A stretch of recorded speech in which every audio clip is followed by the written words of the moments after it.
6 months, 28 weeks, 198 days, 4,761 hours और 2,85,600 minutes और 1,71,39,600 seconds के फाइनल एग्जाम में, जो कि आपके फेब में स्टार्ट हो। अब ये जो टाइम है ना, इसमें आपको बहुत सारा काम करना है। अगर आपको लग रहा है ना कि टाइम बहुत ज़्यादा है, ऐसे टाइम निकलेगा आपको पता भी नहीं लगेगा कि भाई कब मेरे फाइनल एग्जाम आ गए। इसमें आपको हाफ फील्ड एग्जाम भी देने होंगे, फिर उसके बाद में आपको इसमें अपने यूनिट टेस्ट भी देने होंगे, फिर इसके बाद में आपको अपने प्री बोर्ड्स देने होंगे और उसी के साथ में आपको अपना सिलेबस भी कंप्लीट करना है, फिर उसका रिविजन भी करना है और उसी के साथ में सबसे इंपॉर्टेंट बात है इंजॉयमेंट भी करना है, बाबू सोना से भी बात करना है। तो अब ये सारा काम इस टाइम में करना है, तो इस टाइम को मैनेज करना बहुत ज़्यादा ज़रूरी है। और आपको वो चीज़ें नहीं करनी है जो कि सभी कर रहे हैं, क्योंकि सभी को पता है कि क्या पेपर हमारा एनसीईआरटी से बनेगा, सभी को पता है। क्या सभी के पास में एनसीईआरटी वो भी है? क्या सभी लोगों के पास में टीचर्स हैं पढ़ाने के लिए? वो भी हैं भाई। सारे रिसोर्सेज है, सभी के पास में इंटरनेट है, लेकिन फिर भी ऐसा क्यों होता है कि बस 1% ऐसे स्टूडेंट होते हैं जो कि 95% से ऊपर आते हैं? क्योंकि वो कुछ ऐसा अलग करते हैं जो कि बाकी के 95 नहीं कर पाते। तो वही आज मैं आपको इस वीडियो में बताने वाला हूँ। मुझे पता है कि स्टार्टिंग के अंदर जोश जोश में तुमने बहुत ही तगड़े टारगेट बनाए होंगे और अभी धीरे धीरे तुम्हारा जोश ठंडा पड़ रहा है। तो इसीलिए आज का ये वीडियो बहुत ज़्यादा इंपॉर्टेंट है, क्योंकि इससे तुम्हारी पूरी साल बच जाएगी। क्योंकि जो 0.1% स्टूडेंट होते हैं जो कि सीबीएसई में हर साल टॉप करते हैं, उनमें आप आ जाओगे। क्योंकि देखो, हर साल स्टार्टिंग का ये जो फेज होता है, जब आप लोग को 1-1.5 महीना हुआ होता है क्लास 10th में, सभी का टारगेट हाई रहता है। हर साल 22 लाख स्टूडेंट सीबीएसई में क्लास 10th का एग्जाम देते हैं। उनमें से पता है कितने लोगों के आते हैं? बस 95 से ऊपर, ओनली 22,000 के। और उसमें से 97 के ऊपर कितनों के आते हैं? बस 2200-2300 बच्चों के आते हैं। आप सोच सकते हो कि कितने कम लोगों के आते हैं। उसके पीछे का रीजन यही है। स्टार्टिंग में कोई भी छोटा सोचता ही नहीं है। मैं बोलता हूं ना कि कोई भी आप किसी से बोलो कितने लाना है, भाई 95 लाऊंगा, ये लाऊंगा, बस ये टारगेट है सभी के। लेकिन क्या होता है, जब लास्ट तक आते हैं तो भाई इतनी गलतियां कर चुके होते हैं कि उसमें फिर चांसेस ही नहीं होते कि हमारे मार्क्स हैं। तो आज का ये वीडियो बहुत ज़्यादा ज़रूरी है और मैं ये जानता हूँ कि आप में से जो 100 लोग देख रहे हो, उसमें से कोई एक बच्चा ही इसको पूरी देखेगा और वो ही उसको इम्प्लीमेंट करेगा और वो अच्छे नंबर लाएगा। तो इसीलिए आपको सुनना भी है इसे और इम्प्लीमेंट भी करना है, क्योंकि बहुत ज़्यादा ज़रूरी है। अब वीडियो के अंदर आगे बढ़े उससे पहले मैं आप लोगों का 1 मिनट लेना चाहूँगा, जिसके अंदर कि आपको एक बहुत ही ज़्यादा बेहतरीन सरप्राइज मिलने वाला है। एक नहीं, 2 सरप्राइजेस मैं आपको देने वाला हूँ। अब बहुत सारे स्टूडेंट का मेरे से एक क्वेश्चन होता है कि भैया हमें कोई ऐसी बुक बता दीजिए जिससे कि हम लोग प्रैक्टिस करें और वहीं से क्वेश्चन आए। तो इसके लिए बस एक ही बुक होती है जहां से कि एग्जाम के अंदर सीबीएसई बोर्ड क्वेश्चन पूछता है, वो होती है एनसीईआरटी एग्जाम्पलर। तो यहां पर मैंने आप लोगों के लिए मेरी खुद की बुक निकाली है एनसीईआरटी एग्जाम्पलर, जिसके अंदर मैंने छांट के क्वेश्चंस यहां पर डाले हैं, जिसके अंदर कि आपको एमसीक्यू क्वेश्चंस भी मिलेंगे, सब्जेक्टिव क्वेश्चंस भी मिलेंगे, उनका आपको आंसर भी मिलेगा। सब कुछ आपको इस बुक के अंदर मिल जाएगा। आपको सारी की सारी जो भी एडिशनल प्रैक्टिस है इस बुक के अलावा कहीं से भी करने की जरूरत नहीं है। और उसी के साथ में ये मेरी तरफ से गिफ्ट है कि आप लोगों के लिए फर्स्ट टाइम पे यहाँ पर मैं 40% ऑफ यहाँ पे प्राइस से मैंने कर रखा है। और उसी के साथ में सेकंड सरप्राइज ये है कि जैसे आप लोग बुक ऑर्डर करोगे, आपको यहाँ पर फ्री फ्लैश कार्ड्स मिलने वाले हैं। तो इनका लिंक आपको नीचे डिस्क्रिप्शन में मिल जाएगा। और उसी के साथ में जिन भी स्टूडेंट को एनसीईआरटी के सॉल्यूशंस भी चाहिए होते हैं, जैसे कि बहुत सारे क्वेश्चंस ऐसे होते हैं जो कि नहीं होते, तो मैथ्स के और साइंस के आप लोगों को एनसीईआरटी सॉल्यूशंस की भी यहाँ पर बुक मिल जाएगी, जो भी मैंने लिखा है। तो आप लोग अगर इनमें से कोई सी भी चीज़ परचेज करते हो तो आपको फ्लैश कार्ड्स मेरी तरफ से फ्री ऑफ कॉस्ट मिलेंगे और 40% का डिस्काउंट आप लोगों को रहेगा। तो जल्दी से नीचे डिस्क्रिप्शन में लिंक है, वहां से जाकर के परचेज कीजिए और बताइए कि कैसे लगी आपको बुक। अब ये जो मैंने आपको टाइम बताया ना, इस टाइम के अंदर आपको पता है आपका सिलेबस कितना बड़ा है? आपने कभी ये देखा ही नहीं होगा कि आपका सिलेबस कितना बड़ा है। मैं आपको बता दूं, आपके सिलेबस में है 120 चैप्टर्स और उसमें आपकी जो बुक्स हैं, टोटल जो बुक्स हैं आपके पास में अप्रोक्सीमेटली 10 से 12 बुक्स हैं।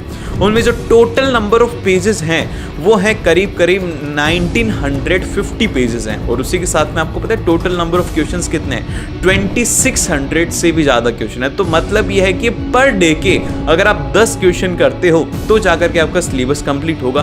तो इस तरीके से आपको अब ये 8 महीना है ना आपका आगे आने वाला, जब भी आप वीडियो देख रहे हो तो उस टाइम को किस तरीके से मैनेज करना है, आज के इस वीडियो के बाद में आपको कभी भी कोई भी दिक्कत नहीं आएगी। देखो, सबसे पहली बात तो ये होती है कि जैसे मैं बोलता हूँ ना टाइम मैनेज करना है, तो आप एक वो टिपिकल पुराने वाला वो जो ओल्ड वाला टाइम टेबल बनाते हो ना, उससे नहीं बनाना। क्योंकि ये क्या होता है, कि वो टाइम टेबल फॉलो नहीं होता और हमें टाइम टेबल से लगता है कि यार इसमें तो हमारे सारे सारे शौक मर जाएंगे, हमारी मौज मस्ती छिन जाएगी, हमारे बाबू सोना से भी तो बात करना है ना, हमें वो भी नहीं होगा। लेकिन क्या है, अगर आप टाइम मैनेज करते हो तो आपको सारी चीज़ों के टाइम मिलेंगे। मैं आपको एक कैलकुलेशन दिखाता हूँ कि हमारे पास में एक हफ्ते में कितना टाइम होता है। ये मानो कि आप 7 घंटे स्कूल जाते हो, ठीक है, आपने बहुत अच्छी तरीके से स्कूल जाते हो, 6 दिन स्कूल जाते हो, तो उसमें जो टोटल आवर्स होते हैं आपके पास में 50 घंटे स्कूल के निकाल दो। 8 घंटे आप सोते हो, तगड़ा सोते हो, उसके आप निकाल दो यहाँ पर कितने 56 आवर्स। फिर उसके बाद में आपके पास में पर डे के 4 से 5 घंटे बचते हैं, जिसमें आप अपने बाबू सोना से बात कर सकते हो, टीवी भी देख सकते हो, फोन भी चला सकते हो, जो करना है वो कर लो।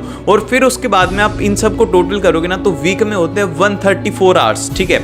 और फिर इसके बाद में आपने ये इंजॉयमेंट का टाइम है, अभी इसमें पढ़ाई का ऐड भी नहीं किया, और टोटल वीक के अंदर होते हैं हमारे पास में 156 आवर्स। अगर आप इसमें से सब्ट्रैक्ट करोगे आपके पास में लास्ट में बचेंगे 35 आवर। अब ये जो 35 आवर है ना, इसमें अगर आप देखोगे पर डे का आपको 5 घंटा मिलता है। और ये बात तो हमने कभी सोची नहीं कि 5 घंटे, अगर आप 5 घंटे रेगुलरली 3-4 महीने पढ़ लेते हो तो भाई ये 10th का सिलेबस है, ये 1 महीने में भी कर सकते हो। लेकिन हमें पता ही नहीं है, हम बस इसमें है, होता क्या है मैं आपको बताता हूँ, बुक लेके बैठते हैं यार पढ़ूंगा, फिर उसके बाद में फोन आता है, फोन चलाते हैं, फिर उसके बाद में बुक लेके बैठता हूँ, तो होता क्या कि ना तो फोन चला पाते ना पढ़ पाते, तो हम बीच में रह जाते हैं। तो इसलिए बीच में नहीं रहना है, ठीक है। बीच वाले लोगों का मजाक भी बहुत उड़ता है, इस बात को समझ रहे होंगे।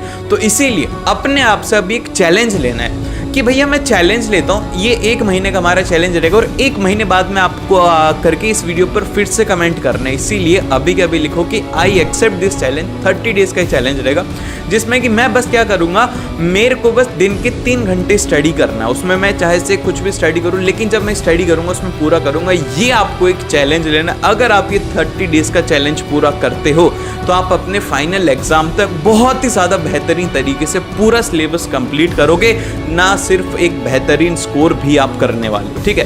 तो इसीलिए अभी के अभी कमेंट डाउन करो कि I accept this challenge. 30 days का चैलेंज इसे मैं एक्सेप्ट करता हूँ और इसमें मैं मेरा पूरा टाइम मैनेज करूंगा। अदरवाइज होगा क्या कि ना तो आप फोन पर बात कर पाओगे, ना आप मोमोज खा पाओगे, ना आप इंजॉयमेंट कर पाओगे, और पढ़ तो बिल्कुल भी नहीं पाओगे। इसीलिए अपने टाइम को मैनेज करना सबसे ज़्यादा ज़रूरी है, ठीक है। अब इसके बाद में जो सेकंड पॉइंट है, सबसे ज़्यादा महत्वपूर्ण पॉइंट है, जो कि आपको आपके एग्जाम के अंदर रियलाइज होगा जब आपके फेब में एग्जाम स्टार्ट होंगे, जब आप देखोगे कि यार अब नोट्स से पढ़ना चाहिए, और देखोगे कि नोट्स तो हैं ही नहीं, मैंने तो नोट्स बनाए ही नहीं।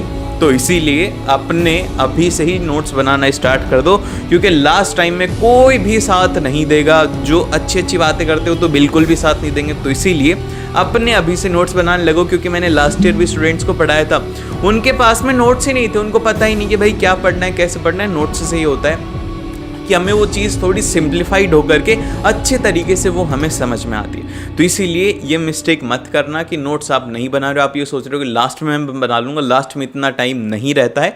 इसीलिए क्या करना है, आपको अपने नोट्स को ज़रूर से बनाना है। फिर इसके बाद में जो थर्ड पॉइंट है, सबसे ज़्यादा इंपॉर्टेंट पॉइंट है, और ये आप अपनी पूरी लाइफ के लिए अप्लाई कर सकते हो, पूरी लाइफ आप इसको अप्लाई कर सकते हो। ये होता है एक गोल्डन आवर स्ट्रेटेजी होती है। अब ये क्या होता है भैया, इसके बारे में तो नहीं सुना, मैं आपको बता दूँ। देखो, आप दिन में चाहे से कुछ भी करो, ठीक है, लेकिन आपके दिन में 1 से 1.5 घंटा ऐसा होना चाहिए जिस टाइम के ऊपर कि आपको कोई भी डिस्टर्ब ना करे। ये टाइम कभी भी हो सकता है, सुबह आप इसे रख सकते हो, शाम को इसे रख सकते हो, जब भी आपका मन करे। बस ये 1-1.5 घंटा ऐसा होना चाहिए जिसके अंदर कि आपको कोई भी डिस्टर्ब ना करे, कि आप एकदम से इस दुनिया से कट ऑफ हो जाओ, आप भूल जाओ कि आप इस धरती पे भी रहते हो। आप ये मान लो कि आप मार्स के ऊपर चले गए हो, आप दूसरे गोले पर चले गए। उस टाइम के ऊपर आप अपना याद रखने की कोशिश करो, आप उसमें रिविजन करो, क्योंकि देखो होता क्या है कि हमारा जो माइंड है ना, ये चीज़ें भूलता बहुत ज़्यादा है। होता है, आपने भी 9th में देखा होगा कि भाई सर ने पढ़ाया था लेकिन भूल गया, पढ़ा तो था लेकिन मैं भूल गया। ये सब चीज़ें क्यों होती? क्योंकि हम रिवीजन नहीं करते। और ये जो गोल्डन आवर होता है जिसमें कि आप लोग 1-1.5 घंटे जब बैठ के रिवाइज करते हो पूरी दुनिया से कट ऑफ होकर के,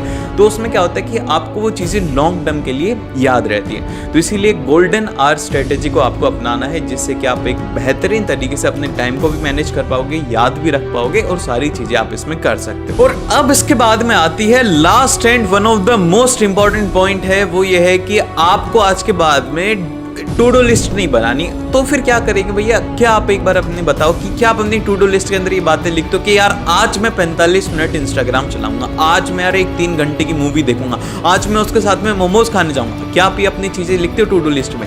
नहीं लिखते। तो आज से आपको ना अपनी टू डू लिस्ट नहीं बनानी, आपको अपनी कमियां निकालो कि भाई देखो यार, आप एक दिन देखो कि मैं मेरा टाइम कहाँ पर वेस्ट करता हूँ, आप उसको लिखो कि स्टॉप डूइंग लिस्ट। आज से आप बनाओगे कि यार आज है ना मैं ये काम तो नहीं करूँगा, ठीक है, मेरे को ये नहीं करना क्योंकि इसमें मेरा टाइम ज़्यादा वेस्ट होता है। अगर आपने ये चीज़ें निकालना सीख लिया कि मेरा टाइम इस चीज़ में ज़्यादा वेस्ट हो रहा है, तो उस दिन से आप है ना वो सब चीज़ें सीख जाओगे और आप उन 95% लोगों से आगे निकल जाओगे जो कि टू डू लिस्ट बनाते हैं। टू डू लिस्ट हर कोई बनाता है यार, ठीक है। सो इस वीडियो को यहीं पे एंड करते हैं। आई होप कि आप अपने क्लास 10 में बहुत ही बेहतरीन स्कोर करोगे, तो मेक श्योर कि आप इससे सब्सक्राइब जरूर से कर लीजिएगा क्योंकि आपको ऐसी ही बेहतरीन स्ट्रेटेजी वीडियोस आपको मिलती रहेंगी।